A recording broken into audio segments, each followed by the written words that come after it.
Bonjour à tous, alors aujourd'hui on va parler des traumatismes dans la famille, dans la lignée familiale. Comme c'est un sujet assez vaste, on va se concentrer sur deux thèmes qui seront la loyauté, donc il y a un concept en psychologie, on va voir ensemble qu'est-ce que c'est que la loyauté dans la lignée familiale, et on va voir aussi le fantôme. Alors le fantôme, pas celui des contes, mais le concept psychanalytique de fantôme. Ok, c'est parti.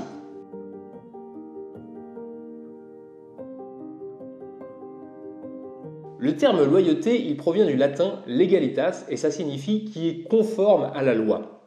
En psychologie, on considère deux niveaux de loyauté. La loyauté visible, la tradition, le niveau social, les habitudes, la langue, la culture de notre famille, tout ça c'est conscient, c'est visible et ça constitue donc un environnement, un contexte dans lequel l'individu se déploie et tout ça c'est visible. On sait qu'on est des ouvriers, on sait qu'on est français, on sait qu'on est chrétien, par exemple, et on est en général porté à respecter cette loyauté. Enfin, pas dans toutes les familles, il y a des familles plus ou moins flexibles sur la loyauté, mais tout ça, c'est conscient, c'est visible. D'ailleurs, c'est pas parce que c'est conscient et visible que ça n'entraîne pas parfois un aspect pathologique et aliénant. Il y a par exemple le phénomène de névrose de classe. C'est Vincent de Gaulle-Jacques, qui est sociologue, qui est le premier à avoir explicité et théorisé la névrose de classe. Pour résumer assez simplement, par exemple, si je viens dans une famille d'ouvriers et qu'il se trouve que je réussis et que je deviens, que sais-je, docteur ou quelqu'un de connu dans mon domaine, il se peut que ça crée en moi des symptômes, voire des inhibitions, des blocages. Je m'auto-sabote, je n'arrive pas en fait à sortir de mon niveau social parce que si je sors de mon niveau social, j'ai l'impression de trahir, d'abandonner les gens. Parce qu'il est évident que si je fais une grosse montée sur le plan social, eh bien je ne vais plus fréquenter les mêmes gens, je ne vais plus avoir les mêmes références, je ne vais plus aller dans les mêmes endroits. Bref, je vais appartenir à un cercle différent, ce qui peut m'éloigner de mon environnement d'origine et ce qui peut créer en moi un conflit qu'on appelle la névrose de classe, qui peut aller dans les deux sens d'ailleurs, ça peut aller dans le sens de je monte, mais aussi dans le sens de, au contraire, je descends. Enfin, entre guillemets, parce que est-ce qu'il y a vraiment des niveaux comme ça? Mais voyons les choses ainsi. Eh bien, par exemple, imaginons, je viens d'une famille de chirurgiens célèbres, et moi, mon truc, c'est la guitare. Bon, donc je veux faire de la guitare, donc je deviens relativement pauvre, on va dire, je deviens intermittent du spectacle. Eh bien, je descends de niveau social, eh bien, ça peut provoquer une névrose de classe. Et tout ça, ça rentre dans le cadre de la loyauté. Et donc ça va créer des difficultés parce que je suis déloyal à mon système.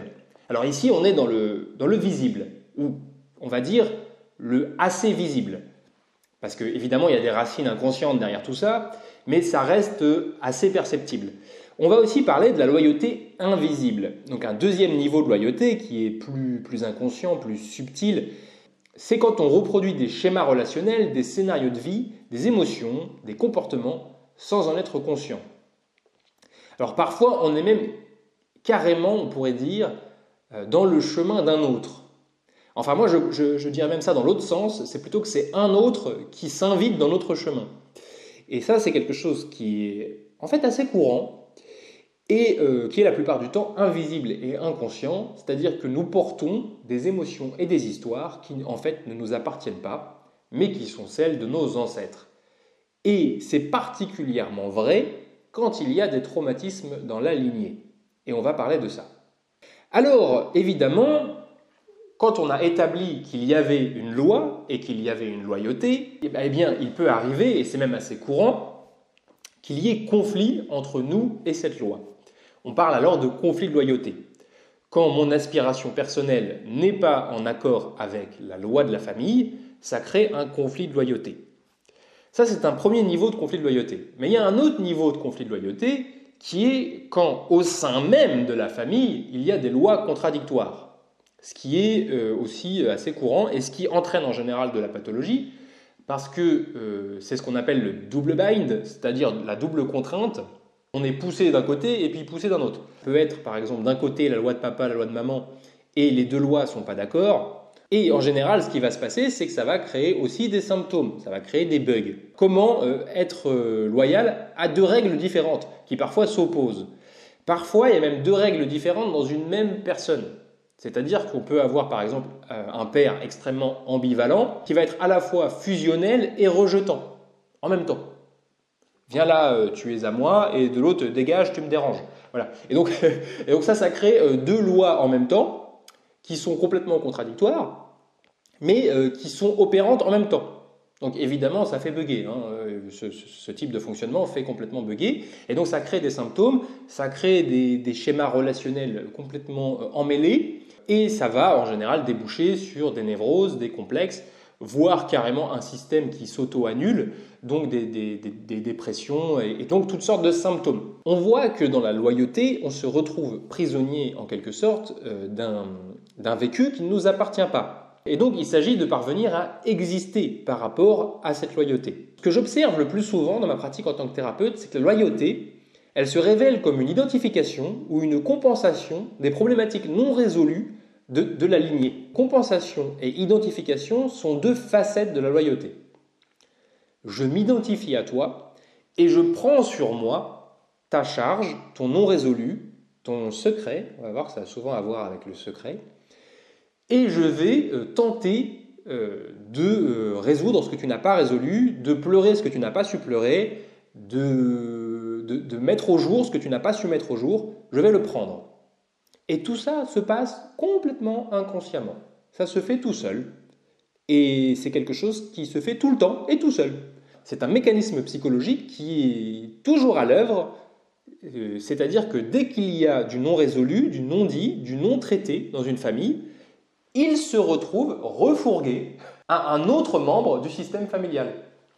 C'est-à-dire qu'il y a vraiment une forme de capillarité, c'est-à-dire une forme de réseau secret dans l'inconscient. Il y a une porosité dans l'inconscient qui font que les inconscients communiquent entre eux et que tout ce que tu ne veux pas prendre, ce que tu ne veux pas voir, ce qui t'appartient mais dont tu ne prends pas la charge, par capillarité, c'est transmis aux autres membres de ton système familial. Et ça, c'est très très très important de le réaliser. Parce que ça, le jour où tout le monde l'aura réalisé, on aura un regard complètement différent sur le vivre ensemble. Parce qu'on vit ensemble à un point qu'on n'imagine pas.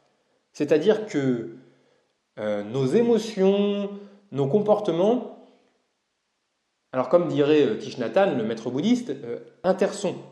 Il a un terme qu'il appelle l'interêtre. Ça veut dire que tout est interdépendant, tout communique. Un peu comme un rhizome. Un rhizome, c'est un réseau de racines. Et en fait, le bambou, par exemple, c'est un système de rhizomes.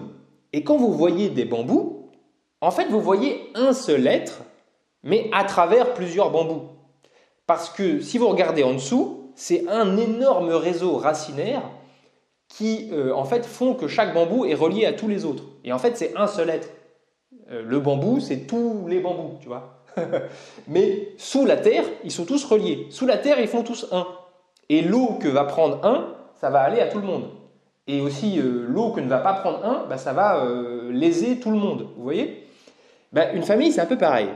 Sur le plan visible, chaque bambou a l'air séparé des autres, mais en dessous, c'est un rhizome. Et ils sont tous interconnectés sous la terre.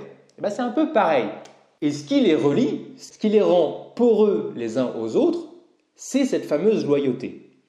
Alors la différence avec le bambou, c'est que nous, on peut décider à un moment donné, si le rhizome est vraiment complètement pathologique, complètement malade, on peut décider de couper avec la loyauté et de créer un nouveau rhizome qui partira de nous et avec des nouvelles lois.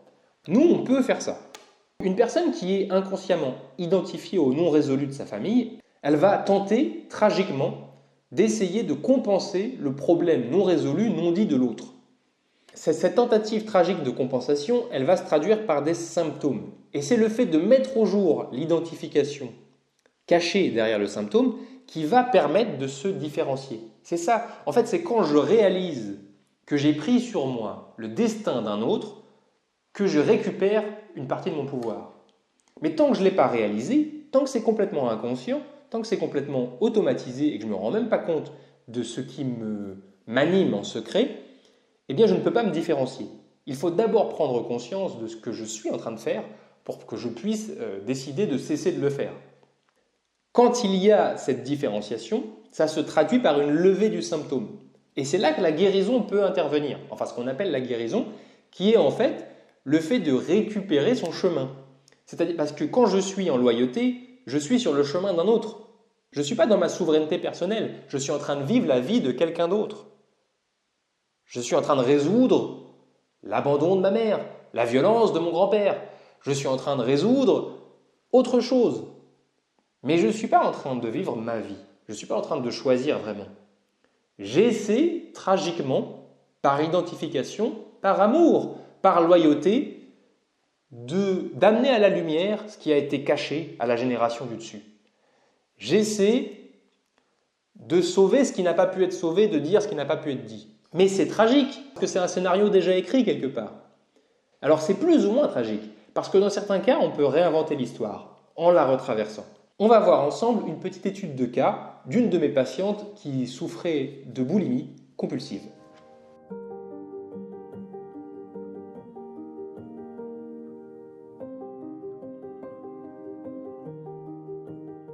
J'ai une patiente, on va dire qu'elle est d'origine d'Amérique latine, et on va l'appeler Paola. Donc cette femme, elle a été adoptée en France, et ce qui se passe, c'est que sa mère biologique était dans une misère extrême, dans une grande pauvreté, et donc elle a abandonné l'enfant dans l'espoir que cet enfant ait une vie meilleure. Il se trouve, c'est une synchronicité, c'est une coïncidence, il se trouve que cette femme, elle a une vie qui ressemble étonnamment à celle de ma maman, puisque ma mère a été adoptée et aussi dans une histoire qui ressemble un peu. C'est pas la même histoire, mais ça ressemble un peu. C'est pas la première fois d'ailleurs que je me retrouve à accompagner des personnes qui ont été abandonnées comme ça. C'est normal parce que quand on est thérapeute, on va attirer à soi des gens qui ont des traumas qui sont compatibles avec nous d'une certaine façon. C'est un peu étonnant dit comme ça, mais je peux vous assurer que la coïncidence m'est arrivée tellement de fois que je n'ai plus aucun doute là-dessus. On a des patients qui nous correspondent. Parce que la vie est un grand jeu de miroir et il y a des forces inconscientes qui organisent et qui structurent le réel et les rencontres. Et donc, quand tu es psy, tu vas rencontrer des patients et des patientes qui te correspondent. Voilà. Et alors au début, ça surprend. Et puis au bout d'un moment, tu fais « Ok, c'est normal, c'est comme ça ». Non seulement c'est pas un hasard, mais en plus c'est très juste parce que du coup ce sont à chaque fois des émotions et des problématiques qu'au fond je connais en fait. Donc en fait c'est comme si la personne qui venait devant moi, j'ai l'impression quand elle me parle que je la connais depuis toujours. Tu vois.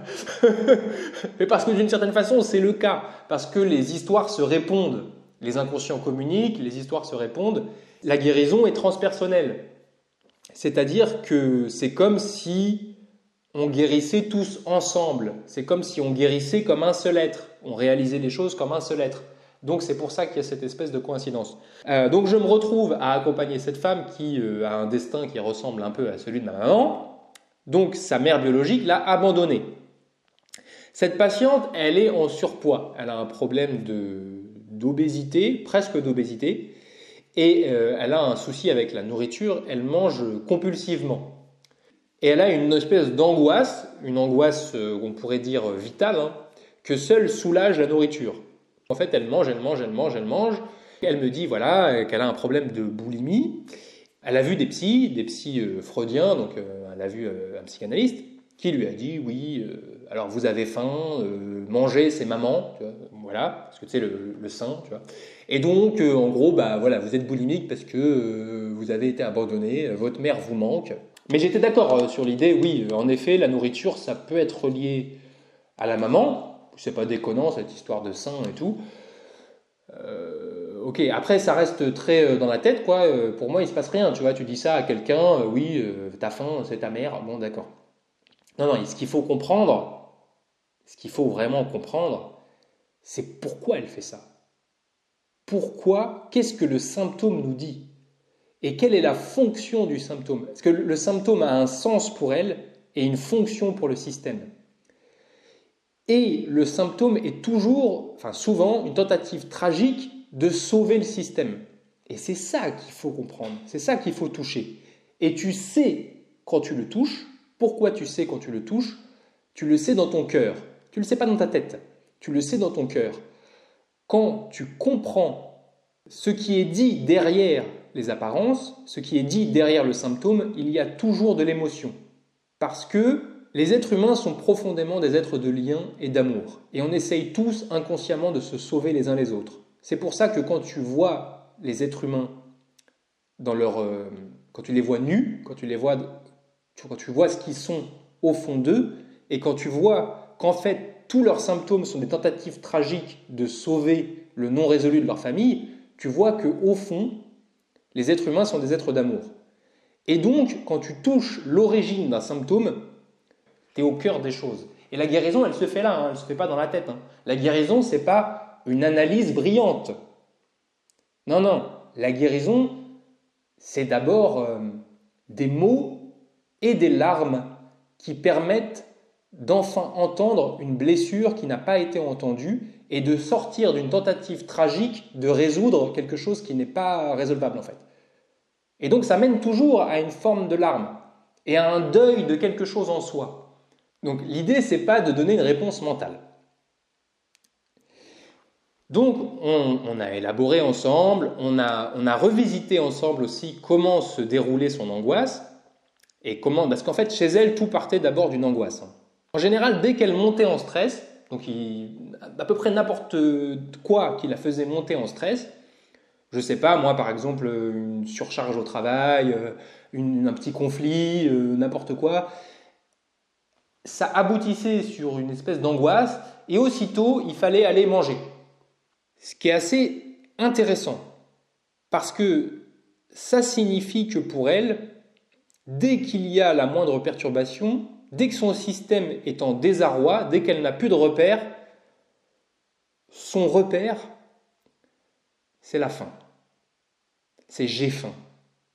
Et ça, c'est très intéressant parce que ça nous montre à quel endroit exactement l'inconscient est posé. L'inconscient, il est posé sur j'ai faim.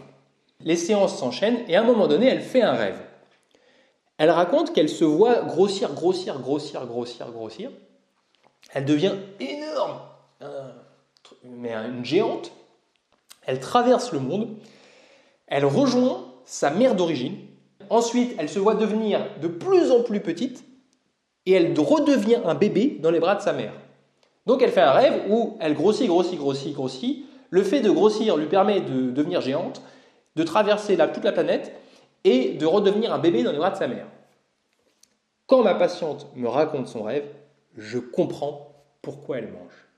Et pourquoi tous les stress de sa vie la ramènent toujours à une sorte de fin originelle. Alors je vais vous lire un paragraphe que j'ai écrit qui résume tout ce que j'ai pu dire à Paola, et c'est en quelque sorte l'aboutissement de l'accompagnement qu'on a vécu ensemble. Le résumé est écrit à la première personne. C'est plus simple pour moi pour revivre les choses. Alors j'ai dit à Paola, je comprends pourquoi tu as faim comme ça. Tu as perdu ta mère quand tu étais bébé, et ça, c'est invivable pour le bébé. Il ne peut pas intégrer ça. Tout en lui le refuse. Alors, sur un plan fondamental, il y a quelque chose qui s'arrête, qui reste figé pour toujours. Le bébé va s'accrocher de toutes ses forces. Il va inlassablement invoquer sa maman. Psychiquement, c'est comme une boucle sans fin. Ta maman, elle mourait de faim. Et le bébé que tu étais, il a ressenti ça. Et même plus que ça. Il a fait corps avec cette détresse et cette faim. L'état mental de sa mère est devenu le sien. Aujourd'hui, ce qui te relie à ta mère, c'est d'avoir faim. Le symptôme est une tentative de conjurer l'insoutenable absence. L'enfant ne peut pas accepter ça. C'est impossible. Alors il revient toujours au même endroit, le seul qu'il connaît, à l'angoisse et à la faim. Et c'est triste, parce que c'est tout ce qu'il a, c'est sa racine. L'angoisse et la faim, c'est maman. Ça fait mal, mais comment lâcher maman? C'est impossible. Alors, grâce à ton rêve, je crois que je comprends. C'est l'enfant en toi qui se raconte par le chemin des symboles et des rêves. Et je crois que je sais pourquoi tu manges. Tu manges pour elle. Tu manges pour nourrir ta mère. Tu manges pour la sauver. C'est l'enfant en toi qui refuse de l'abandonner. Il refuse que maman disparaisse. Il refuse qu'elle souffre. Il refuse qu'elle ait faim. Alors il va manger. dans une tentative de sauvetage impossible. Et on voit que le symptôme cache en fait une identification inconsciente, et aussi une tentative tragique de compensation d'un scénario impossible. Le symptôme a un sens et il a une fonction. Quand on comprend profondément, le cœur s'ouvre, et c'est quand le cœur s'ouvre que l'esprit peut guérir. Ce n'était pas seulement mental, c'était vivant. Je pouvais ressentir ce bébé et cette femme. Ils étaient présents. Et je voudrais remercier Paola, c'est pas son vrai nom mais elle se reconnaîtra, de m'avoir autorisé à raconter son histoire. Le fait de rentrer en contact avec l'intention fondatrice qui sous-tend la loyauté et donc qui fonde le symptôme. En fait, d'une certaine façon, c'est un peu les fondations psychiques de la personne. C'est-à-dire à quel endroit, au niveau fondamental, sur quoi elle est construite. Et tu touches les intentions fondatrices. Parce que même un fœtus a des intentions. Hein. C'est quelque chose que j'ai pu vivre pour moi et pour d'autres. Même un fœtus a des intentions. Ce n'est pas des intentions comme nous on a, mais un fœtus perçoit et pose des intentions. Et il peut notamment faire le choix de dire oui, de dire non, de ne pas abandonner, de s'accrocher ou au contraire de vouloir partir. Un fœtus peut faire des choix comme ça, un bébé aussi. Et le fait de toucher cette intention fondatrice, de la contacter, de réussir à la ressentir et souvent à la pleurer, ça permet de se différencier, ça permet de récupérer sa souveraineté et de sortir de la tentative pathologique de compenser un non résolu, tu vois, un destin comme ça. Pour résumer, ce que je veux dire, c'est qu'on voit que derrière le symptôme, il y a toujours de l'amour, parce qu'il y a toujours de la loyauté, il y a toujours du lien en fait.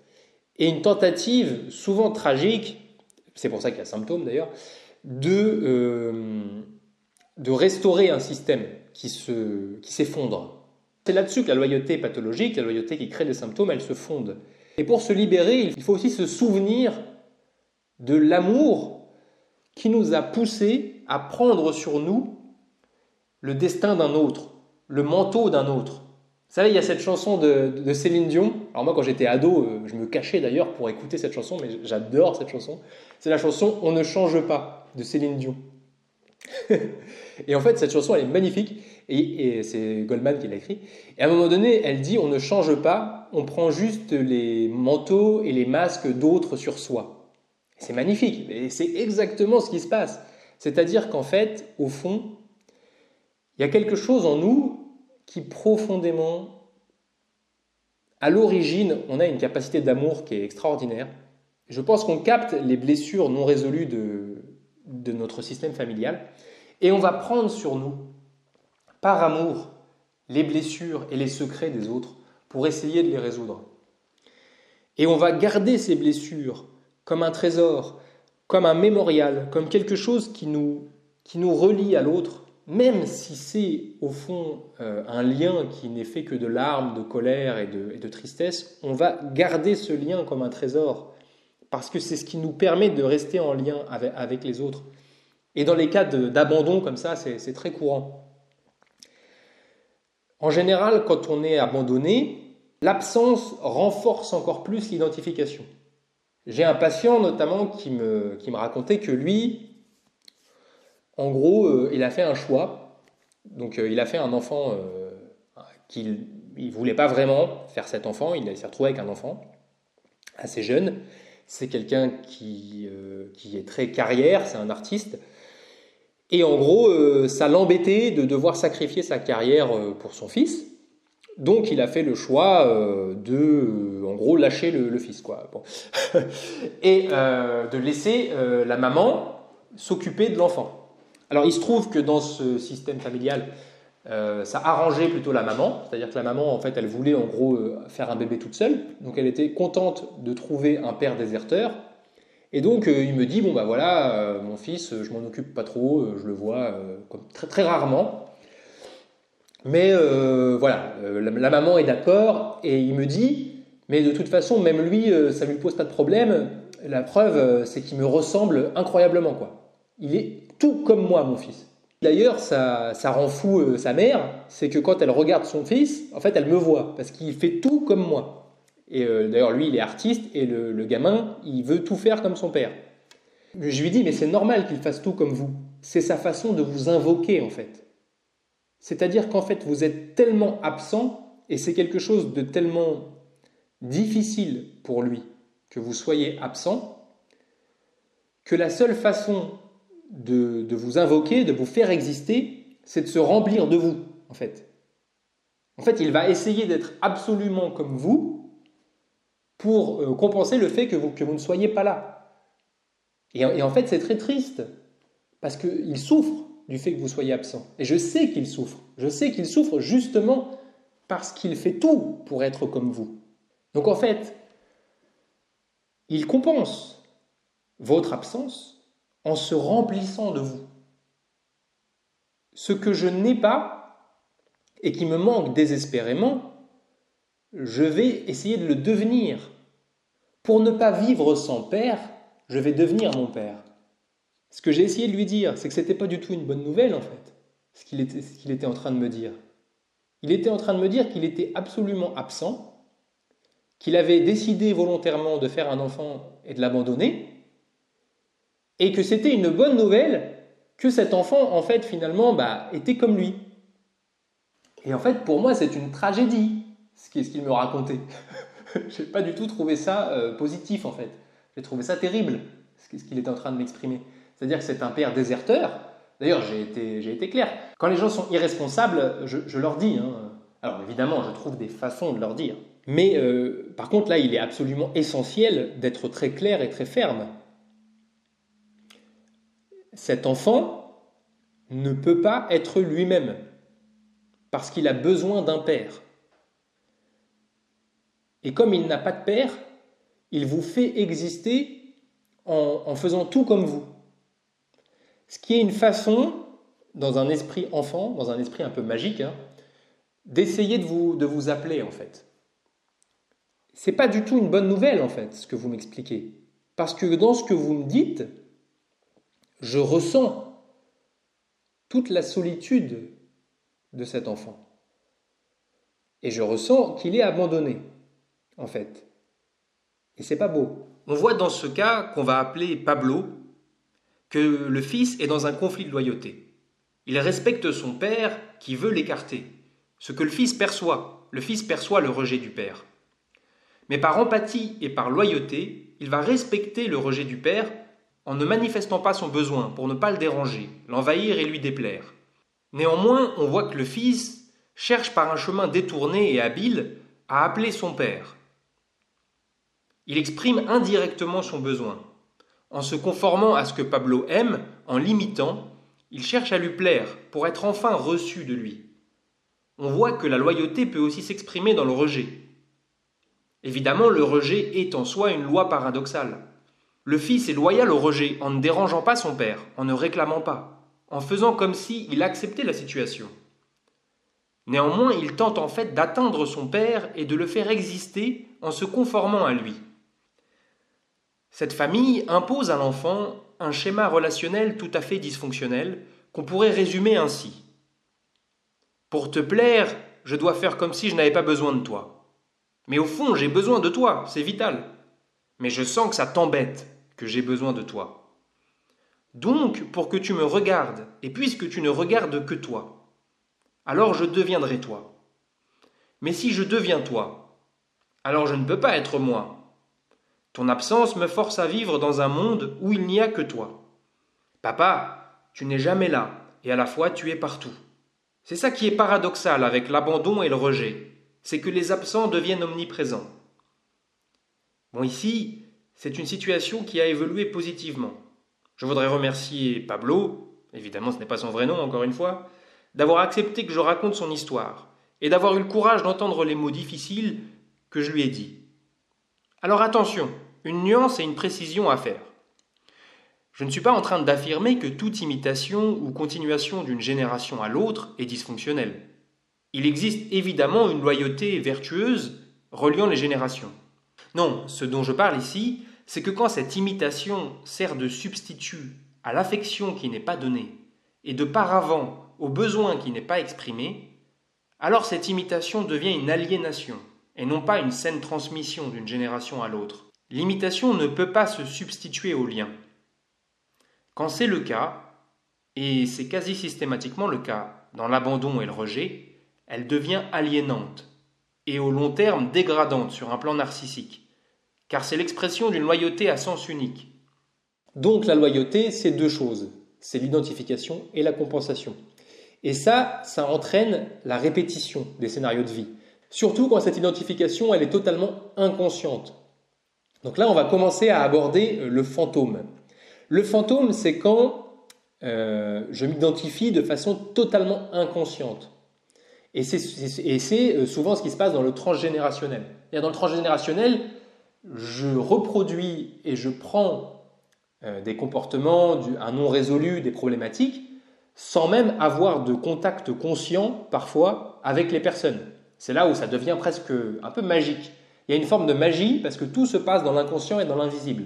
Il n'empêche que c'est tout à fait réel et c'est quelque chose qu'on observe énormément en thérapie. En thérapie, tu vois des informations auxquelles les gens n'ont même pas eu accès consciemment et qui pourtant existent en eux.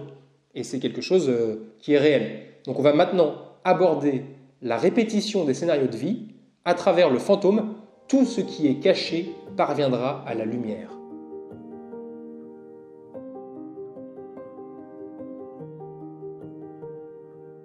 Il y a une règle à comprendre dans le transgénérationnel, c'est que le secret scelle la répétition. C'est le secret qui va amener l'identification. C'est le secret qui va faire que quelque chose va être répété à la génération d'après. Tout ce qui n'est pas dit est répété. Tout ce qui n'est pas résolu, ce qui n'est pas pensé, est répété. C'est comme si, à partir du moment où il y avait un acte qui était commencé, il fallait qu'il parvienne à sa destination. C'est comme si, sur le plan affectif, sur le plan émotionnel, on ne pouvait pas laisser un travail non terminé. Et c'est pour ça que je dis, tout ce qui est caché parviendra à la lumière. Les secrets familiaux, qu'ils soient liés à un événement traumatique, une honte, une exclusion, un non-dit, laissent une empreinte invisible. Ce silence entraîne une répétition inconsciente du schéma, du traumatisme chez les descendants.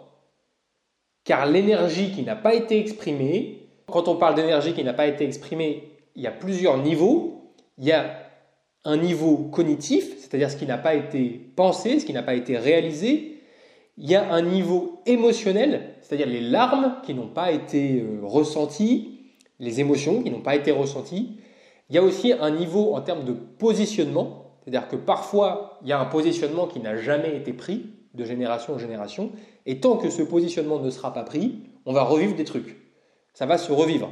D'une certaine façon, on pourrait dire que chaque génération est le ventriloque de celle qui l'a précédée.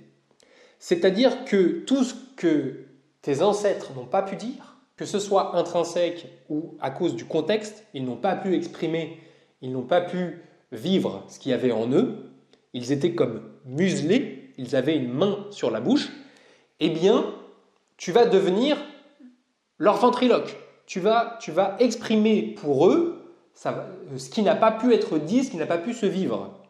Donc l'information qui a été refoulée, elle se retrouve refoulée dans le descendant. Donc le symptôme du descendant, c'est le refoulé de l'ancêtre. Le symptôme de l'enfant, c'est le refoulé du parent. Ça, c'est très très très important, c'est fondamental de comprendre ça. Le monde fonctionne vraiment comme ça. Et il y a plein de gens qui ne s'en rendent pas compte en fait. Mais c'est vraiment comme ça que ça marche. Il faut le comprendre ça. Et c'est pour ça d'ailleurs qu'il y a certains thérapeutes, les thérapeutes notamment dits systémiques, qui, quand il y a un problème chez l'enfant, vont toujours s'occuper du parent. Et souvent le parent il fait « mais moi j'ai rien, moi, tout va bien, tout ». Et en fait c'est quand le parent accepte de contacter, accepte d'aller chercher, d'aller regarder ce qu'il n'a pas résolu, que l'enfant d'un seul coup va mieux. Et là on s'aperçoit qu'en effet, le symptôme de l'enfant, c'était le refoulé du parent. C'est très intéressant d'avoir appelé ça un fantôme.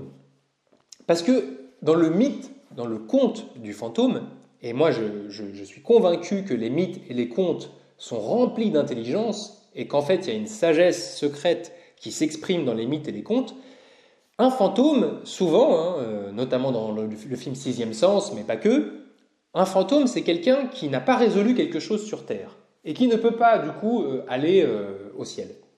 Et donc, il est condamné à errer. Et souvent, d'ailleurs, les fantômes, ils vont errer dans des lieux où ils ont vécu des traumatismes. Et ils vont toujours répéter les mêmes choses. Ils vont hanter un lieu ou une personne qui est en lien avec quelque chose de pas résolu chez eux. Ça c'est le mythe du fantôme. Hein. Et on voit ça dans le film Les Autres, on voit ça dans Le Sixième Sens. Il y a cette idée qu'un fantôme, c'est quelqu'un qui est bloqué dans ce plan parce qu'il y a quelque chose qui n'a pas pu se résoudre et du coup, il ne peut pas aller dans la lumière, au ciel. Eh bien, c'est très intéressant parce que c'est exactement comme ça que ça fonctionne dans la vraie vie. Sauf que les maisons hantées, c'est nous. Les fantômes ne hantent pas des maisons, ils hantent des gens. C'est nous qui sommes hantés par le non résolu, ce qui n'a pas été dit, ce qui n'a pas été accompli, ce qui n'est pas parvenu à la lumière chez nos ancêtres. Nous sommes des maisons hantées. Nous sommes les maisons hantées de toutes les larmes et de tous les secrets de nos ancêtres. Le concept de fantôme psychanalytique, il a été élaboré par Nicolas Abraham et Maria Torok dans leur ouvrage qui s'appelle L'écorce et le noyau. Je vais vous lire un petit extrait. Ces deux grands psys, qui sont très connus d'ailleurs en psychologie systémique et aussi en psychanalyse transgénérationnelle, et c'est eux qui ont les premiers conceptualisé l'idée du fantôme psychanalytique. Oui, c'est pas du tout un truc que moi j'invente ou que je sors de mon chapeau, hein. C'est un vrai truc institutionnalisé, le fantôme psychanalytique. Je vais vous lire leur définition du fantôme. Le fantôme est une formation de l'inconscient qui a pour particularité de n'avoir jamais été consciente et de résulter du passage dont le mode reste à déterminer de l'inconscient d'un parent à l'inconscient d'un enfant. Le fantôme est le travail dans l'inconscient du secret inavouable d'un autre, inceste, crime, bâtardise. Sa loi est l'obligation de nescience. Alors, nescience, ça veut dire ne pas savoir. Ça veut dire que la loi du fantôme, c'est la loi du fait de ne pas savoir. C'est-à-dire que le fantôme vient du non-dit, de ce qui n'est pas connu. C'est une lacune dans le dissible. Donc comprenez que, en gros, le fantôme vient d'un non-dit. L'apparition du fantôme indiquerait donc les effets sur le descendant de ce qui avait eu pour le parent valeur de blessure, voire de catastrophe narcissique. Sa manifestation, la hantise, donc par hantise, comprenez les symptômes en général, la hantise est le retour du fantôme dans des paroles et actes bizarres et dans des symptômes phobiques, obsessionnels et j'ajouterai aussi somatiques, relationnels. Son retour périodique, compulsif, fonctionne comme un ventriloque, comme un étranger à l'intérieur du descendant. Ainsi, la personne hantée se trouve-t-elle prise entre deux mouvements. Respecter coûte que coûte le non-savoir du secret du proche, d'où l'apparente nescience le concernant, mais aussi en même temps lever cet état de secret, d'où constitution de celui-ci en savoir inconscient. Ainsi se montre et se cache ce qui, au fond de l'inconscient, gît comme une science mort-vivante du secret de l'autre. Ce phénomène, Nicolas Abraham et Maria Torok, ils l'ont appelé la cryptophorie. C'est un terme très psy, un peu compliqué, qui vient du grec cryptos, qui signifie ce qui est caché, et phorein, qui signifie porter. Donc la cryptophorie, ça signifie porter ce qui est caché. Le phénomène de cryptophorie, porter ce qui est caché, c'est le fait de porter inconsciemment un traumatisme, un secret, un non-dit familial qui a été enfoui dans une crypte psychique. C'est exactement ce que je vous disais. C'est-à-dire ce qui est refoulé, quand c'est refoulé, c'est mis dans une crypte, enfin c'est comme ça que les psys en parlent, et ce qui est mis dans une crypte devient un fantôme et réapparaît à la génération d'après. On se transmet la crypte avec le fantôme dedans. Ces contenus non élaborés et transmis silencieusement d'une génération à l'autre influencent le psychisme sous forme de symptômes, de comportements inexpliqués, d'émotions étrangères. Donc, tout part d'un ancêtre qui vit un traumatisme qui le fait voler en éclats. Narcissiquement, il meurt, il vit un effondrement narcissique, il ne peut pas intégrer la violence de ce qu'il vit, il le refoule et c'est les descendants qui le récupèrent. J'ai déjà parlé de ce phénomène. Moi, j'appelle ça un exilé psychique. Quand on vit un traumatisme, donc ça va être un événement qui va faire effraction dans la conscience et qui va dépasser les capacités adaptatives de l'individu. Donc l'individu n'est pas à même d'intégrer ce qui se passe parce que c'est trop violent. Donc c'est un effondrement narcissique. Le système a une fonction de protection, c'est-à-dire qu'il va disjoncter. C'est comme un système électrique. Quand la charge est trop haute, les fusibles sautent, ce qui fait qu'il n'y a plus de jus du tout qui passe, ce qui protège le système électrique pour ne pas qu'il brûle. C'est exactement la même chose. Quand vous vivez quelque chose de vraiment trop violent, vous disjonctez. J'en ai parlé dans mes vidéos sur la sidération et la dissociation. Donc vous rentrez en sidération, le cerveau coupe, mais il y a vraiment une coupure qui se passe. Les zones du cerveau se retrouvent à plus être connectées entre elles pour que l'information ne vienne pas défoncer tout le système. Donc, paf, c'est mis de côté. Le cerveau balance plein d'hormones pour vous anesthésier. Donc vous allez être complètement saturé d'adrénaline, de cortisol. Vous êtes en état de choc, mais parce qu'en fait, il y a des drogues qui sont lâchées dans le cerveau qui visent à vous protéger. Et donc, vous disjonctez totalement. Vous êtes comme à côté de votre corps et ça vous protège. Donc, ça vous protège entre guillemets. C'est vraiment une solution de secours absolu. C'est la défense ultime de l'esprit qui est de disjoncter. Poum. Ça provoque ce que j'appelle un exilé psychique. Ça provoque un double mouvement. Donc déjà, il y a le trauma qui rentre dedans. C'est ce qu'on appelle l'introjection. Ferenczi, il appelait ça l'identification à l'agresseur. Le docteur Muriel Salmona, elle appelle ça la colonisation psychique. C'est-à-dire que l'information de l'agression va rentrer en vous et vous allez vous identifier avec. C'est pour ça qu'après, ça va vous hanter sous forme de symptômes divers et variés. Mais il y a autre chose qui se passe. Donc, il y a l'agression qui rentre en vous, mais il y a aussi l'être que vous êtes au moment du traumatisme qui se prend un choc impossible à gérer, qui va s'exiler. Donc, il va comme disparaître, cet être, et il va aller se planquer quelque part. C'est ça que j'appelle l'exilé psychique. Et il va aller se planquer dans une crypte. Donc, il va se cacher, en quelque sorte, le système disjoncte, le trauma s'empare de vous, vous êtes comme possédé par la puissance de l'agression qui renverse vos défenses psychiques et donc vous vous retrouvez après hanté par le trauma. C'est pour ça que tu vois les gens, ils sont complètement bloqués dans leur trauma. Par exemple, il y avait un phénomène pendant les guerres napoléoniennes qu'on appelait le vent du boulet, qui était les prémices de la compréhension du stress post-traumatique. Il y avait quelque chose qu'on appelait le vent du boulet. C'était en gros des soldats qui avaient été traumatisés par un boulet de canon qui avait explosé sur leurs compagnons, par exemple, et ils étaient dans un état de choc permanent. Dès qu'ils entendent le moindre bruit, ils sursautent et tout. Enfin bref, ils sont en état de stress post-traumatique, mais à l'époque, on appelait ça le vent du boulet. Et en fait, c'est exactement ce dont je vous parle, c'est-à-dire que le trauma a détruit les défenses psychiques et la personne se retrouve totalement identifiée à son trauma. C'est-à-dire qu'elle est complètement bloquée dans ce moment qu'elle ne peut pas intégrer ou elle vole en éclats.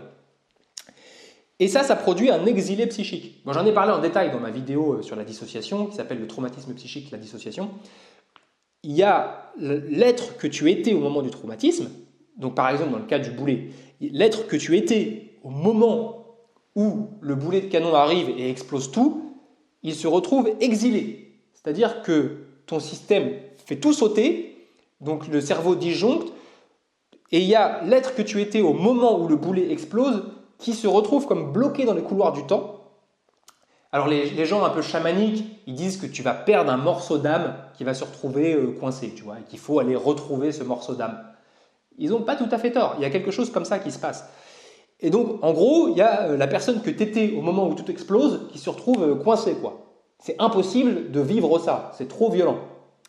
Cet exilé, il disparaît et à la place, tu as le trauma qui prend la place. Parce que, voilà. Et ça va être transmis au descendant. Et tant que le descendant, il n'aura pas retrouvé cet exilé, donc pleuré, vécu, honoré la mémoire de cet être qui a vécu ça, eh bien, l'exilé psychique, il reste emprisonné dans une forme de crypte. Il devient comme un fantôme. Dans ma définition, un fantôme psychanalytique, en fait, c'est un exilé psychique mais sur le plan transgénérationnel. Un exilé psychique, c'est sur le plan personnel. Quand tu vis un trauma, il y a une part de toi qui s'exile, et toi tu t'identifies au trauma. Voilà. Tu peux guérir de ton trauma si tu parviens à réintégrer ce qui a été exilé. En général, tu as besoin d'aide pour ça parce que le trauma a dépassé tes capacités d'intégration, donc tu as besoin de l'aide de quelqu'un pour intégrer. Mais des fois, la vie aussi fait ça de façon organique. C'est-à-dire que des fois, tu vas vivre des événements qui vont te permettre de rejouer les choses et de les intégrer petit à petit. La vie fait ça de façon organique. Un psy doit t'aider à faire ce mouvement-là, ce mouvement de réintégrer les parts de toi qui se sont retrouvées exilées du fait des traumas. Si tu ne réintègres jamais tes exilés psychiques, eh bien, ils deviennent des fantômes. Ils passent dans les niveaux d'après, dans tes descendants. Voilà. Et donc, ils vont hanter les descendants. Et donc, un exilé psychique, c'est un trauma non résolu sur le plan personnel. Un fantôme, c'est quand cet exilé psychique va hanter les descendants. Voilà. Je ne sais pas si c'est clair, j'espère que ça l'est. N'hésitez pas à poser des questions, hein, parce que c'est quand même un sujet, c'est assez subtil et c'est pas facile à expliquer. Là, je me triture les méninges pour expliquer. Là. Je vais vous raconter un exemple de fantôme psychanalytique, comme ça, qui saute une génération. Et donc, comment le refoulé du parent, c'est le symptôme de l'enfant. J'ai modifié beaucoup de choses, pour le coup. En fait, j'ai même mélangé deux histoires. Donc, c'est un peu une histoire inventée, pour le coup. Enfin, c'est pas inventé, parce que tout ce que je raconte, c'est des vrais faits psychiques qui se sont passés. Mais j'ai modifié tellement de trucs qu'au final, ça devient un peu un truc inventé.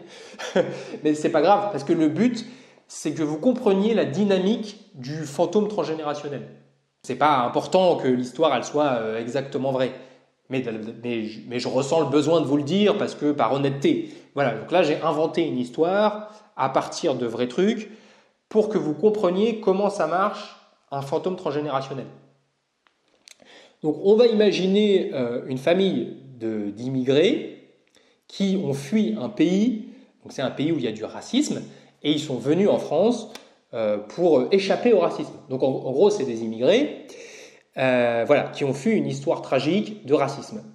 Le père, il n'en parle jamais, mais ça l'a traumatisé. Il a vu plusieurs membres de sa famille décéder à cause de ce racisme dans cet autre pays. Et donc, ils ont fui et ils sont venus s'installer en France. Ils ont un fils qui, lui, est né sur le sol français. Le fils, à partir de 6 ans, commence à faire une sorte de psychose d'enfant où il se met à faire des cauchemars récurrents où il voit des squelettes qui lui courent après. Il fait des terreurs nocturnes régulières. Il devient phobique d'aller à l'école et de sortir de chez lui. Il est persuadé qu'on lui veut du mal.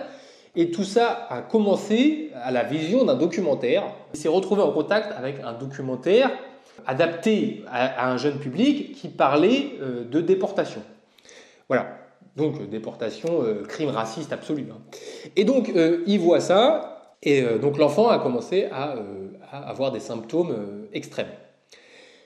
Alors, le père ne comprend pas, qu'est-ce qui se passe, voilà, il pense que son fils est sensible, voilà, c'est ce qu'il va dire en thérapie, il va dire « mon fils est sensible ».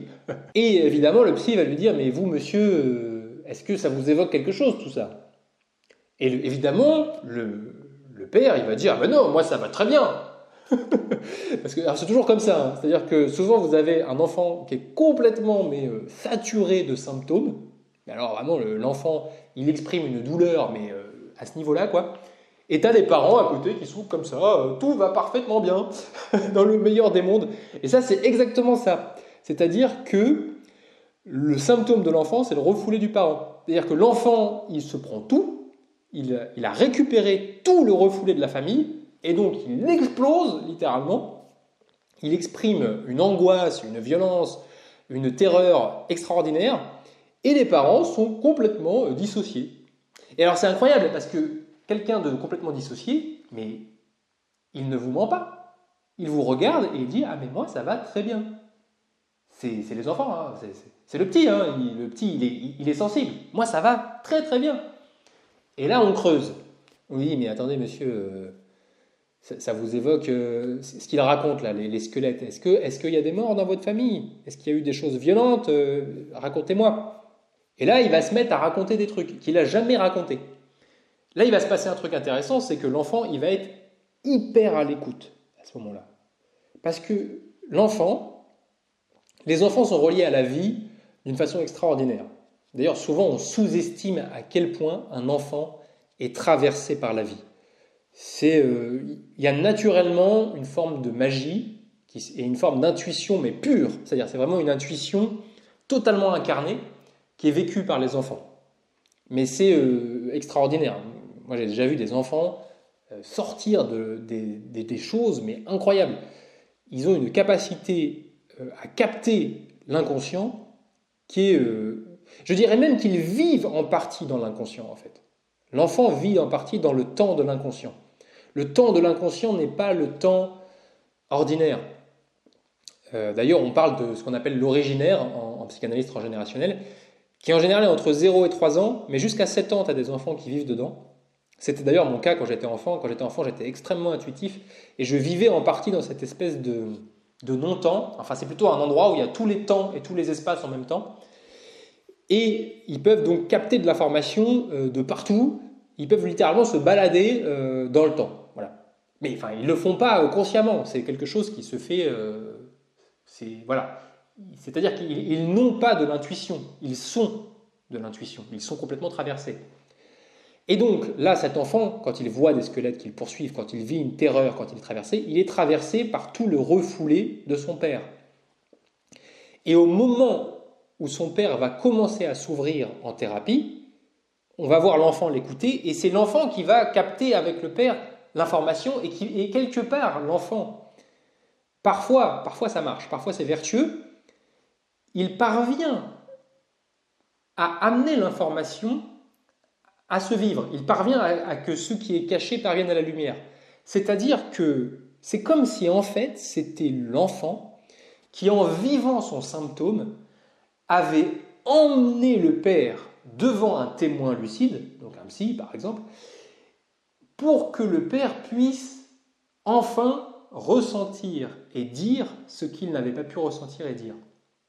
Et c'est là qu'on voit ce mouvement, qui est un mouvement sacré, c'est un mouvement que la vie fait de façon naturelle. On le cadre dans la thérapie, mais c'est quelque chose qui se fait de façon naturelle.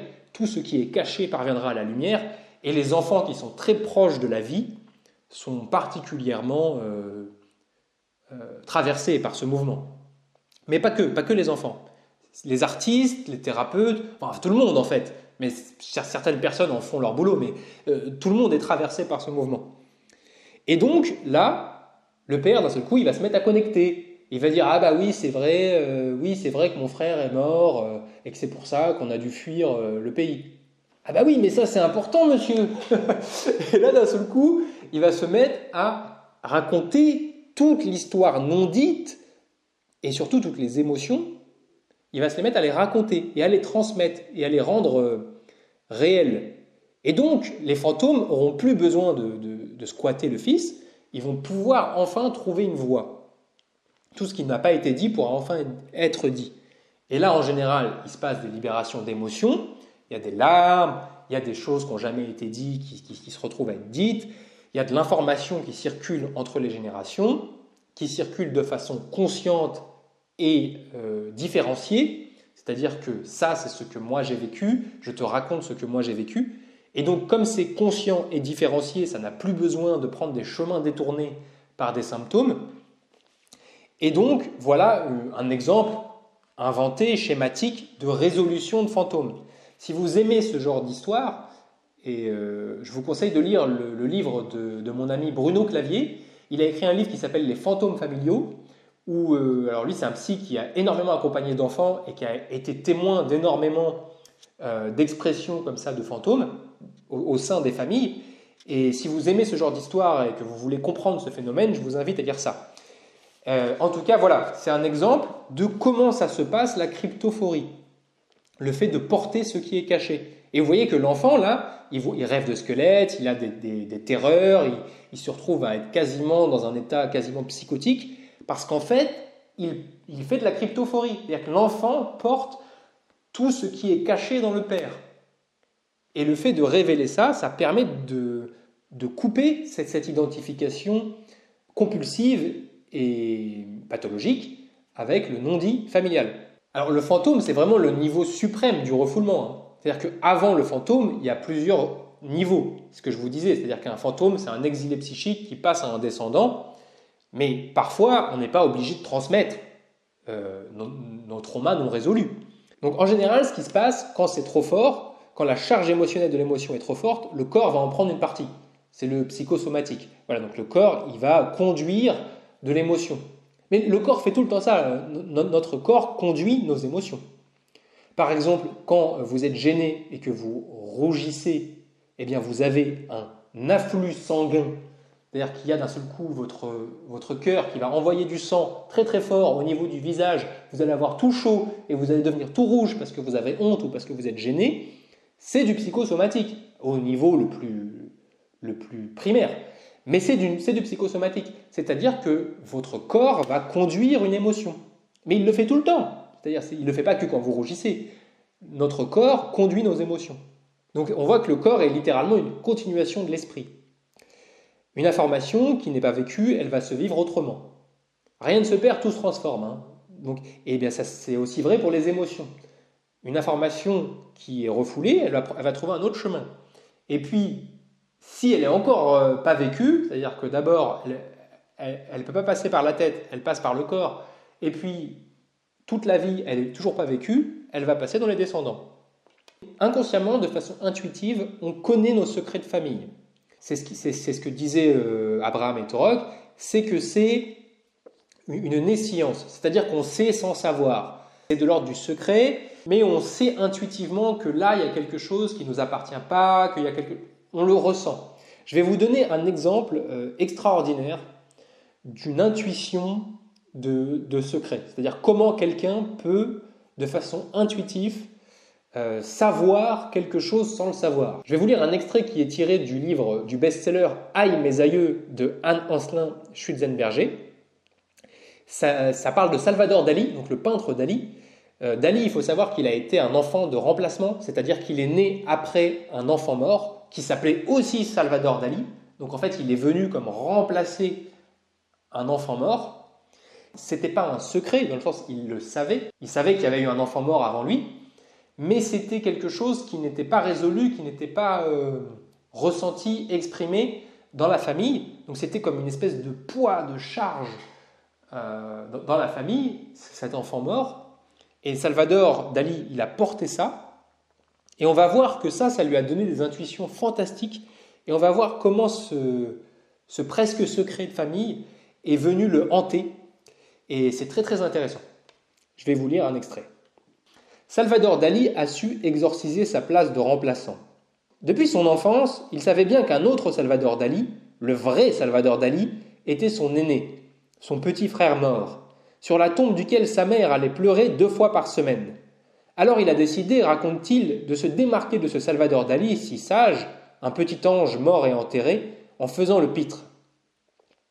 Et Salvador Dali, l'enfant de remplacement qui avait décidé de ne pas se laisser faire, a peint 64 fois l'Angélus de Millet, des remakes à sa façon du célèbre tableau L'Angélus du soir, un paysan et sa femme main jointe, tête baissée, pris dans un champ de blé, au-dessus d'un panier de pommes de terre.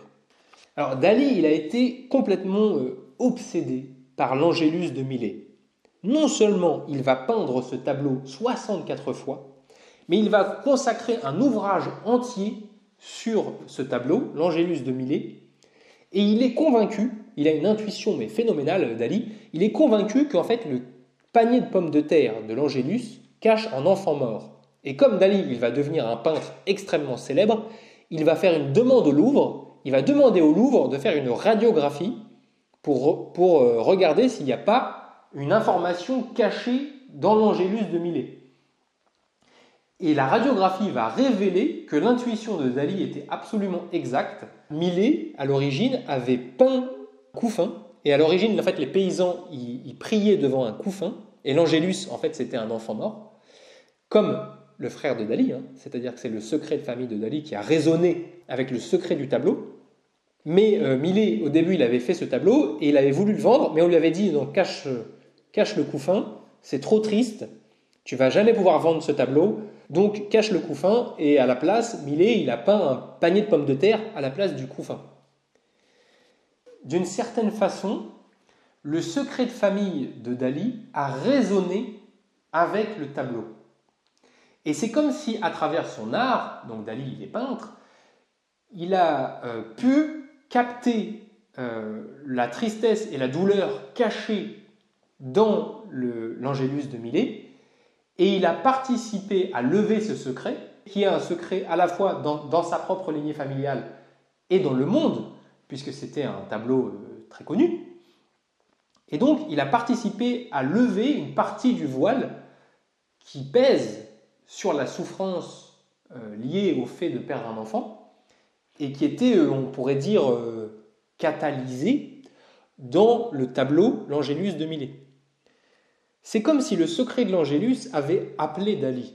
Il y a quelque chose qui est presque de l'ordre de la magie là-dedans, c'est-à-dire que tout ce qui est caché sera amené à la lumière.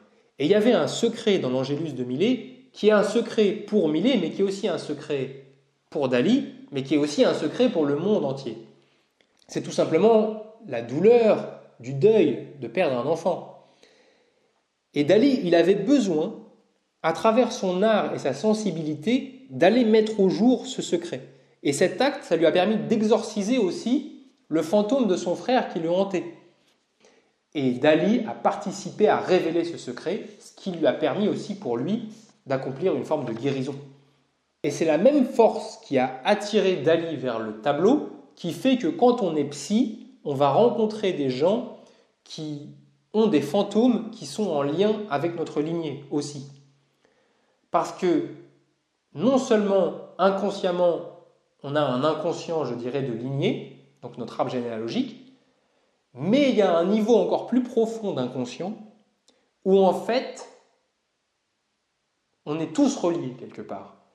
Et nos secrets, mais aussi les secrets qu'on a révélés, c'est-à-dire le travail qu'on a pu faire sur nous, est en contact avec la totalité du monde.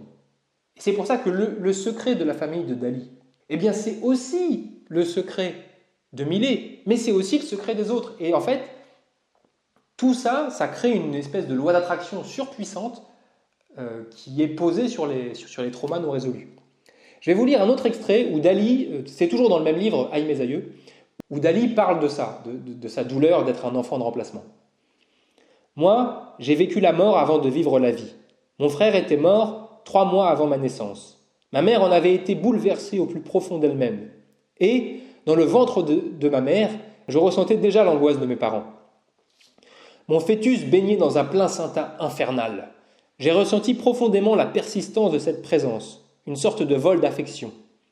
Ce frère mort, dont le fantôme m'a accueilli, ce n'est pas un hasard qu'il se nommait Salvador, comme mon père et comme moi.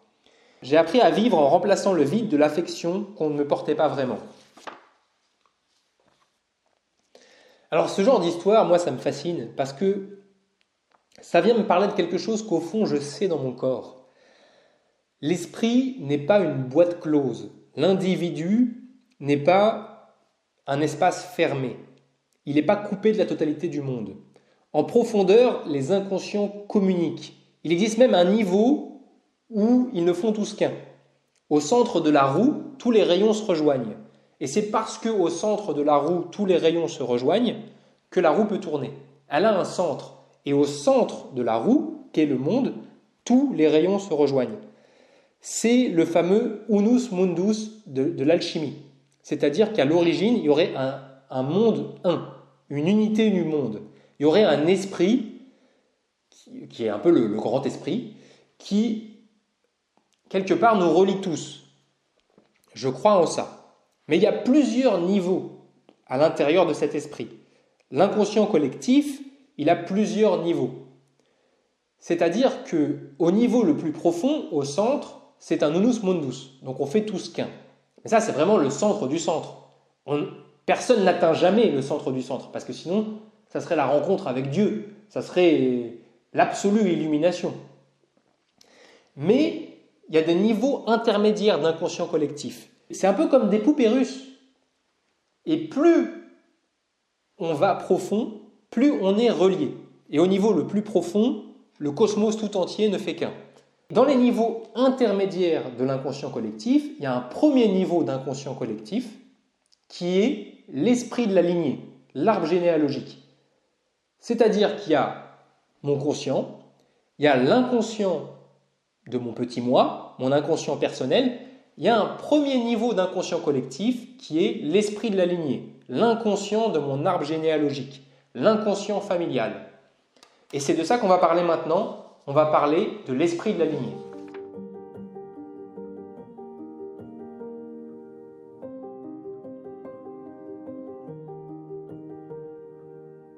Donc ce que j'appelle l'esprit de la lignée et que je considère comme le premier niveau d'inconscient collectif, c'est-à-dire l'arbre généalogique, et on pourrait dire cette espèce d'esprit commun que partagent les différents individus de ce petit groupe social qu'est la famille. La famille, elle va générer un esprit conscient avec une loyauté visible et un esprit inconscient. On est reliés les uns aux autres par une sorte de corps commun, un corps mental commun, que moi j'appelle l'esprit de la lignée. Et pour moi, c'est le premier niveau d'inconscient collectif. Et il y en a encore bien d'autres, mais c'est le premier niveau.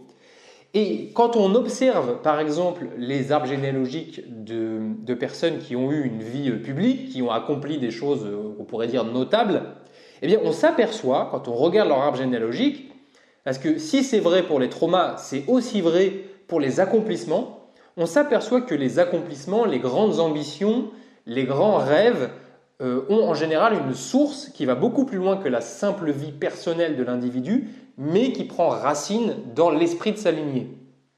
Un exemple, Martin Luther King. Martin Luther King, immense pasteur américain évidemment, qui a participé à l'arrêt de la ségrégation aux États-Unis avec les marches non violentes. Eh bien, Martin Luther King, il est le troisième d'une lignée de pasteurs, où ils sont tous pasteurs, son père est pasteur, son grand-père est pasteur, mais il est aussi, du côté de sa mère, le troisième, et même peut-être plus loin d'ailleurs, je n'ai pas remonté plus loin que 3 générations, mais tous les hommes, des deux côtés, du côté paternel comme du côté maternel, c'est que des pasteurs noirs protestants. Donc on s'aperçoit qu'il y a vraiment une répétition, d'ailleurs pour le coup qui est vraiment extraordinaire, c'est-à-dire que c'est vraiment que des pasteurs, des pasteurs, des pasteurs, des pasteurs. Et donc c'est comme si quelque part l'esprit de la lignée de Martin Luther King, de génération en génération, a essayé de déployer une sorte d'image, de forme archétypale du pasteur, du guide, qui allait pouvoir amener les paroisses à s'émanciper. Donc, avec Martin Luther King, ça s'est vraiment manifesté auprès des communautés afro-américaines. Lui, il a été en quelque sorte l'aboutissement du rêve, parce qu'il dit « I have a dream », Martin Luther King, mais ce n'est pas seulement son rêve en fait. Déjà, c'est le rêve de toute une communauté, mais c'est aussi, en fait, si on regarde bien, un rêve qui s'étire dans le temps et qui, génération après génération, sa lignée n'a cessé de produire des meneurs d'hommes, des pasteurs afro-américains, jusqu'à arriver à une forme d'apogée qui était Martin Luther King.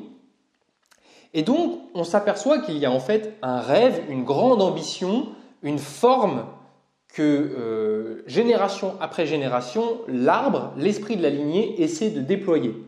Et c'est aussi net dans la lignée de Carl Jung. Donc le docteur Carl Jung, contemporain de Freud, que j'adore, je fais beaucoup de vidéos, je parle très souvent de lui. Carl Jung, il est le troisième Carl Jung de son arbre. Si on regarde l'arbre généalogique de Carl Jung, on s'aperçoit que son arrière-arrière-grand-père s'appelait Carl Jung et était pasteur. Ensuite, son arrière-grand-père est docteur. Ensuite, son grand-père est docteur et s'appelle aussi docteur Carl Jung. Son père est pasteur. Et enfin, lui, il est psychiatre, mais psychiatre à mi-chemin entre la spiritualité et la médecine. L'esprit de la lignée de Carl Jung a passé son temps de génération en génération à faire des pasteurs et des médecins, et comme à essayer de mettre en lien la médecine et la spiritualité. Et c'est vraiment très très clair dans l'arbre de Carl Jung. Carl Jung, à travers la psychologie des profondeurs qu'il a créée, et qui est une psychologie en fait qui réunit d'une certaine façon science et ésotérisme, il a accompli un désir, une recherche, une quête qui était en fait celui de l'esprit de sa lignée. Et ça, c'est très intéressant de comprendre ça, parce que quand on regarde ça et qu'on le réalise, on s'aperçoit que véritablement, les lignées, les arbres généalogiques ont des esprits. Il y a une sorte d'esprit familial qui poursuit des rêves, qui cherche à manifester des formes à travers les générations qui se succèdent. Donc par exemple, avec Martin Luther King, c'était la forme d'un pasteur, d'un meneur d'hommes. À travers Carl Jung, c'est la forme d'un homme qui parvient à faire la synthèse entre spiritualité et science. Et on voit en fait que si les traumatismes sont transgénérationnels et se résolvent sur plusieurs générations, c'est aussi vrai pour les rêves, pour les grandes ambitions. Les arbres généalogiques cherchent à manifester des formes, à manifester des réponses, et que de génération en génération, c'est comme si chaque génération reprenait le flambeau jusqu'à parvenir à des aboutissements ou à des résolutions, quand c'est pour les traumas. Par exemple, dans le cas de Martin Luther King et de Carl Jung, les exemples que j'ai pris, où on voit très clairement dans leur arbre généalogique qu'il y a une recherche qui a abouti à un moment donné. C'est vrai sur le plan vertical, c'est-à-dire sur le plan du temps de génération en génération, mais c'est aussi vrai sur le plan horizontal. C'est-à-dire que Martin Luther King comme Carl Jung, ils se sont incarnés dans des époques où la recherche qu'ils avaient et que leur arbre généalogique, que l'esprit de leur lignée a construit sur des générations, a trouvé aussi un écho dans le monde. Et c'est pour ça que je pense que non seulement il y a un esprit de la lignée, mais il y a aussi un niveau encore plus profond où tous les inconscients collectifs, donc toutes les petites lignées, donc il y a moi, Simon, dans ma lignée, avec toi dans ta lignée, machin, on est tous synchronisés les uns avec les autres. Donc si on continue sur la métaphore que l'arbre généalogique a un esprit collectif, l'esprit de la lignée, eh bien il y a aussi à un niveau plus profond l'esprit de la forêt, qui serait par exemple, nous on est en France, donc c'est l'esprit de la France, qui est la somme de tous les inconscients collectifs, de tous les esprits de la lignée en France. Bon, c'est une image, je pars peut-être un peu loin. Restons peut-être concentrés sur uniquement le premier niveau, l'arbre généalogique. Mais je pense, moi, qu'il y a encore un niveau plus loin, où en fait, il y a l'inconscient collectif d'un peuple, l'inconscient collectif de l'humanité, l'inconscient collectif de l'univers, où on arrive à la fin à ce que Carl Jung et les alchimistes appelaient l'unus mundus. Ce qui est intéressant dans cette conception, c'est que c'est une conception en fractal. La notion de fractal, elle est essentielle pour comprendre l'esprit, selon moi, et pour comprendre le traumatisme. On va voir ensemble comment le traumatisme peut être regardé comme une fractale.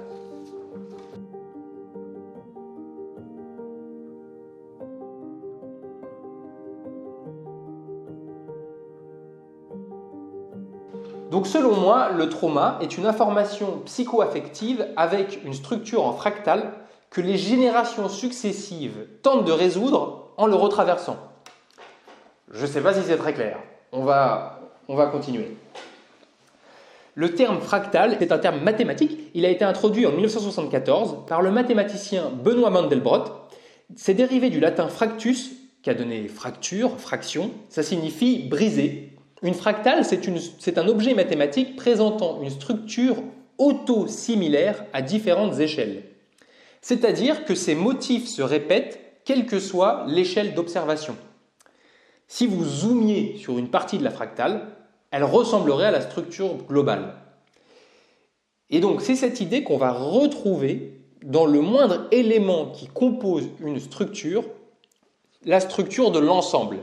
C'est un peu, d'ailleurs, ce qu'on remarque avec l'ADN. On remarque qu'il suffirait de prendre une seule de vos cellules et que dans cette cellule, il y a des chaînons d'ADN et qu'avec juste l'information dans cet ADN, on pourrait vous cloner. Ça veut dire qu'on pourrait potentiellement, à partir de l'information d'une seule de vos cellules, recréer l'ensemble de votre être. C'est aussi le principe d'un hologramme. Un hologramme, si vous prenez un seul de ces fragments, vous pouvez à l'intérieur retrouver l'image de toute la structure globale.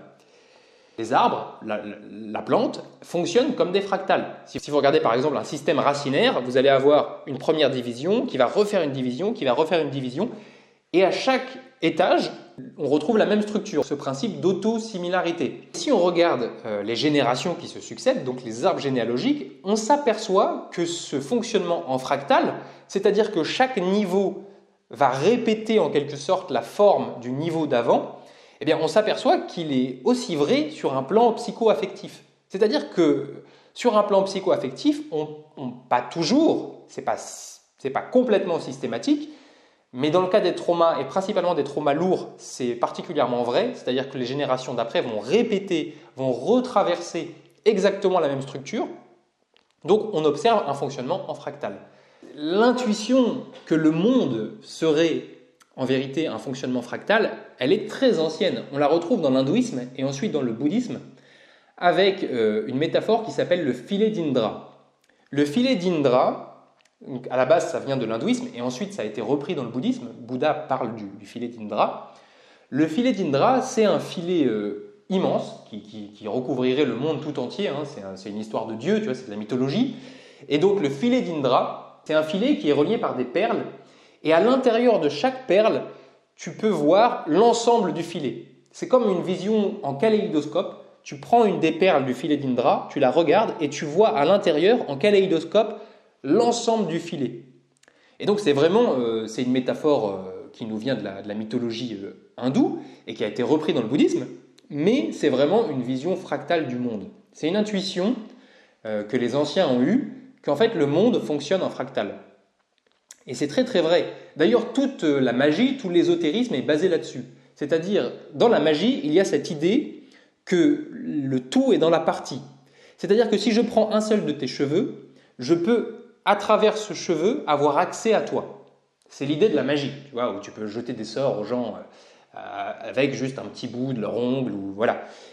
Alors, on peut dire, oui, bon, tout ça, c'est des trucs ésotériques. Oui, mais ça vient d'une intuition fondamentale qui est que dans la moindre partie de toi, il y a une fenêtre sur la totalité de ce que tu es. Et je pense que les êtres humains fonctionnent aussi en fractal. Ça, c'est mon intuition personnelle. C'est pourquoi un seul élément de la lignée contient en lui l'information de la lignée, de toute la lignée. Et que si je change un seul élément de la lignée, j'atteins la totalité de la lignée. Et si on étend encore cette pensée, eh bien on arrive à cette phrase célèbre du Talmud qui est « Qui sauve un homme, sauve l'humanité ». Pourquoi ? Parce qu'en fait, on est tous interconnectés dans cet énorme réseau fractal où en fait, d'une certaine façon, chaque individu, chaque partie contient en fait le tout. Alors vous allez me dire, mais c'est terrible parce que quelque part, on est emprisonné dans la lignée, comment on fait ? Alors, on est dans une certaine mesure déterminé. Donc on est dans une certaine mesure, en effet, je mets des gros guillemets, condamné à une certaine répétition. Mais la fractale psychologique, elle est aussi évolutive. Ça veut dire qu'elle se répète, mais à chaque fois qu'elle se répète, elle crée l'opportunité d'un renouvellement. Et à un moment donné, elle aboutit. D'ailleurs, c'est ce que je vous ai montré avec, par exemple, la lignée de Martin Luther King. À un moment donné, il y a eu un aboutissement. C'est-à-dire que l'arbre, il est parvenu de génération en génération, il est parvenu à créer le super pasteur. Voilà. Et donc, c'est une sorte d'aboutissement d'une volonté de lignée. Et avec les traumas, c'est pareil. C'est-à-dire que de génération en génération, on retraverse une souffrance non résolue. À un moment donné, on la résout et la fractale se modifie, mais elle continue à se répéter, mais avec une nouvelle forme. Et donc, la lignée se réinvente. Donc, on arrive au bout d'une chaîne, on brise la forme qui avait été faite, qui était une mauvaise forme, si c'était une forme traumatique, et on réinvente une nouvelle forme. Donc, c'est possible de réinventer sa lignée. Alors, pour que cette libération elle ait lieu, pour que cette répétition en fractal de toujours la même structure qui se répète d'un niveau à l'autre, il est souvent nécessaire de passer par la parole. Parce que, comme je vous l'ai dit, les fantômes se nourrissent de secrets. D'une certaine façon, c'est le secret qui les a fait naître et qui les maintient en vie. Le secret scelle la répétition. D'ailleurs, étymologiquement, secret, ça veut dire ce qui n'est pas dit, mais c'est aussi ce qui a été mis à l'écart, ce qui a été distingué d'eux. Et il y a cette idée qu'en fait, c'est le secret qui crée le fantôme. C'est le secret qui crée l'exilé. C'est le secret qui met à l'écart. Et c'est la levée du secret qui permet l'intégration de ce qui a été mis à l'écart. D'où l'importance fondamentale de la parole. Donc on voit qu'il faut en quelque sorte retraverser l'histoire de nos ancêtres pour pouvoir la réinventer. Et donc il y a l'opposition de deux lois. Il y a la loi du secret qui crée des fantômes, et il y a une autre loi qui est comme une réponse, qui est que tout ce qui est caché devrait être amené à la lumière. Et ça, c'est la loi du vivant, quelque part. Et il y a comme une espèce d'opposition entre deux lois, et c'est cette opposition qui amène tout un tas de symptômes, tout un tas de manifestations de génération en génération. La structure se répète jusqu'à ce qu'enfin l'exilé puisse dire et ressentir tout ce qui n'a pas pu être dit et ressenti. Et alors il va être réintégré, il va redevenir souverain et il va pouvoir créer son chemin. Mais pour ça, il va falloir que tout ce qui est caché soit ramené à la lumière et que tout ce qui a été commencé soit abouti. Et s'il faut qu'il y ait 7 générations pour ça, il y aura 7 générations. Mais à un moment donné, on va aboutir. À un moment donné, on va aller, tout ce qui a été caché sera amené à la lumière. Il y a vraiment un mouvement comme ça qui se fait à travers les générations. Il y a un exemple qui est incroyablement pertinent et intelligent de ce processus dans le dessin animé Le Roi Lion. Le Roi Lion, il y a une scène incroyable où Simba, il va se retrouver exactement dans la même posture que son père quand Mufasa se fait assassiner par Scar. Vous savez, il est comme ça, accroché à la montagne, et Scar plante ses griffes dans les pattes de Mufasa et lui dit « longue vie au roi » et il le tue comme ça. Eh bien, Simba, il est sous l'emprise de Scar, il pense que c'est de sa faute si son père est mort. En fait, c'est un mensonge.